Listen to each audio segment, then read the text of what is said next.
Hola a todos, bienvenidos a nuestro canal. Hoy vamos a sumergirnos en una historia que me han pedido mucho, una que se adentra en lo profundo de las creencias y los misterios que rodean a la Santa Muerte. Esta no es una historia para tomar a la ligera, es un relato largo, denso, lleno de advertencias y consecuencias, así que pónganse cómodos, apaguen las luces si se atreven y prepárense para escuchar la historia de Marcos y su pacto desesperado. Marcos era un hombre acorralado, las deudas lo ahogaban, su negocio familiar estaba al borde de la quiebra y su salud se deterioraba día con día. Había intentado de todo, había rezado a todos los santos que conocía, pero el silencio era su única respuesta. Las noches se volvían insoportables, llenas de ansiedad y la sensación de que el mundo se le venía encima. Fue en una de esas noches, navegando sin rumbo por internet, que encontró testimonios sobre la Santa Muerte, historias de favores imposibles, de cambios de vida radicales. Al principio lo descartó como simple superstición, pero la desesperación es una mala consejera. La idea se anidó en su mente. ¿Y si era real? ¿Qué tenía que perder?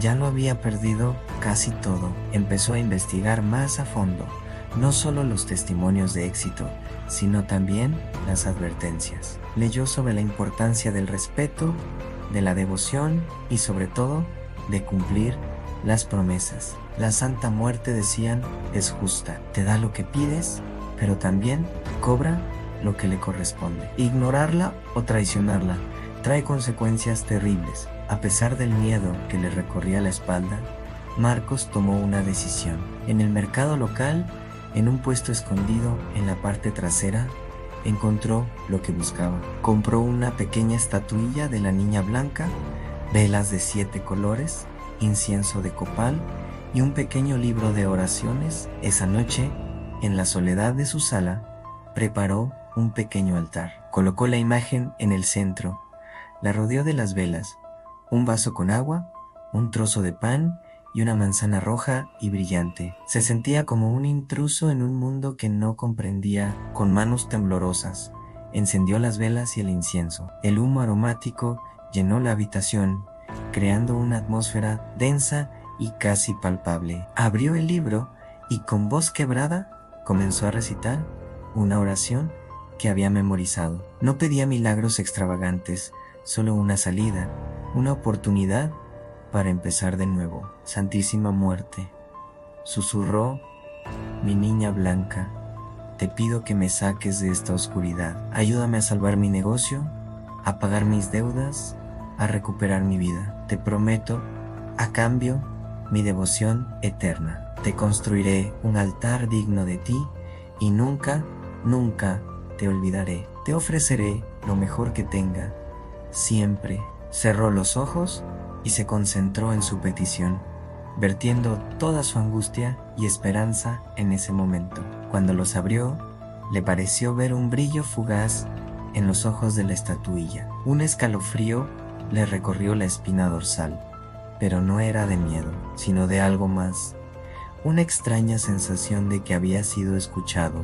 Los días siguientes fueron extraños. No hubo un cambio repentino, no ganó la lotería, ni recibió una herencia inesperada. Pero pequeñas cosas comenzaron a suceder. Un antiguo cliente, con el que había perdido contacto hacía años, lo llamó para hacer un pedido grande, el más grande que había tenido en meses. Luego, una propuesta de renegociación de su deuda llegó del banco, con condiciones mucho más favorables de las que jamás hubiera imaginado.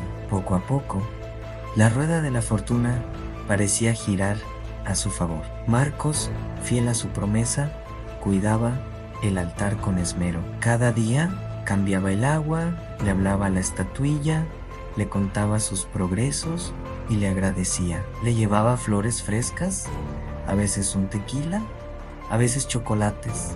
Sentía una conexión genuina. Su negocio no solo se recuperó, sino que comenzó a prosperar como nunca. Compró un local más grande, contrató empleados y las deudas se convirtieron en un mal recuerdo. Su salud mejoró y la sonrisa volvió a su rostro. Marcos estaba en la cima del mundo. Construyó un altar mucho más grande y hermoso en una habitación especial de su nueva casa. La estatuilla original ahora estaba rodeada de lujos en joyas, botellas de licor caro, puros finos.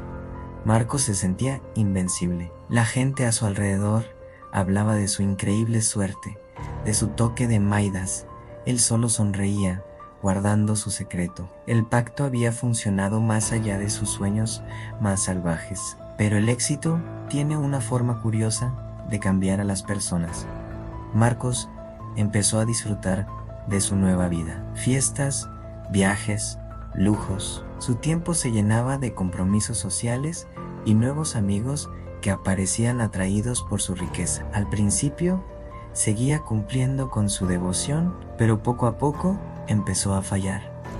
Un día se olvidaba de cambiar el agua del altar. Otro día estaba demasiado cansado para encender las velas. Las flores frescas se marchitaban antes de ser reemplazadas. No pasa nada, se decía.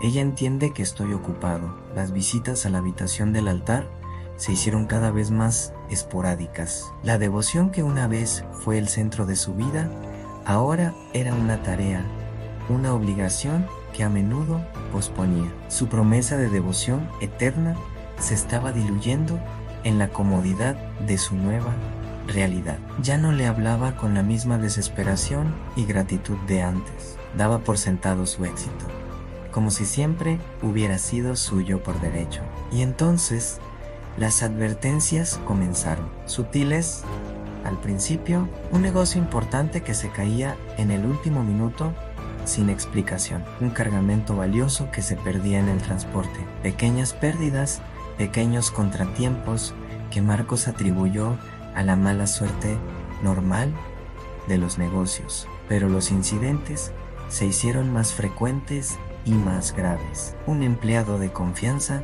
lo estafó con una suma considerable de dinero. Un incendio inexplicable en uno de sus almacenes destruyó mercancía por valor de mayos. La ansiedad que creía haber dejado atrás regresó con fuerza. Las noches de insomnio volvieron, pero esta vez no eran por las deudas, sino por un miedo frío y profundo. Cada vez que pasaba por la puerta de la habitación del altar, sentía una presencia pesada, casi acusadora. Una noche despertó sudando frío. Había soñado con la estatuilla. En el sueño, la figura de la Santa Muerte no era de yeso, sino de hueso real, y sus cuencas vacías lo miraban fijamente, mientras una voz que parecía venir de todas partes y de ninguna le susurraba: «En una promesa es una promesa. Yo cumplo, en tú cumples». El pánico se apoderó de Marcos. Corrió a la habitación del altar. Anne estaba descuidada. El polvo cubría las ofrendas, el agua del vaso estaba turbia y una manzana, que llevaba allí semanas, estaba podrida y cubierta de moho. La hermosa habitación se había convertido en un santuario del abandono. Con manos temblorosas, limpió todo frenéticamente, reemplazó las ofrendas, encendió docenas de velas y se arrodilló, suplicando perdón. «Perdóname, mi niña, perdóname. He sido un tonto, un ingrato. No volverá a pasar, te lo juro». Pero era demasiado tarde. El silencio en la habitación era más pesado que nunca. No había brillo en los ojos de la estatuilla. No había sensación de ser escuchado, tan solo un vacío helado. Al día siguiente, recibió una llamada de su contador. Una auditoría fiscal sorpresa había revelado irregularidades, errores que su nuevo y caro equipo de contables había cometido. Las multas eran astronómicas, suficientes para llevarlo a la ruina de nuevo. La caída fue mucho más rápida y brutal que el ascenso. Sus amigos desaparecieron tan rápido como habían llegado. Los bancos le cerraron las puertas. Tuvo que vender su casa, su coche, todo lo que había adquirido. Volvió al mismo punto de partida, pero peor, porque ahora conocía la desesperación desde un lugar mucho más oscuro. No solo había perdido su fortuna, sino que sentía que había perdido su alma. Una tarde, mientras recogía las pocas pertenencias que le quedaban de su antigua oficina, se encontró con la pequeña estatuilla de la Santa Muerte. La había guardado en un cajón, casi olvidada en medio del caos. La tomó en sus manos. Ya no sentía la conexión, ni el poder, ni el miedo. Solo sentía el peso de sus propias decisiones, de su promesa rota. Marcos no volvió a intentar hacer ningún pacto. Aprendió de la manera más dura que hay. Fuerzas que no deben ser tomadas a la ligera y que la gratitud y la palabra son más valiosas que cualquier riqueza material. Su historia se convirtió en una leyenda silenciosa, un cuento con moraleja susurrado entre aquellos que consideran buscar la ayuda de la flaca. Un recordatorio de que ella es una madre justa y una jueza implacable. Te puede dar el mundo, pero si olvidas tu promesa, también te lo puede quitar todo y un poco más. Espero que esta historia les haya hecho reflexionar. Son temas complejos y profundos que merecen todo nuestro respeto. Si te ha gustado este relato, no olvides darle like, compartirlo y suscribirte al canal para más historias como esta. Déjame en los comentarios qué te pareció la historia de Marcos. Gracias por acompañarme esta noche. Nos vemos en el próximo video.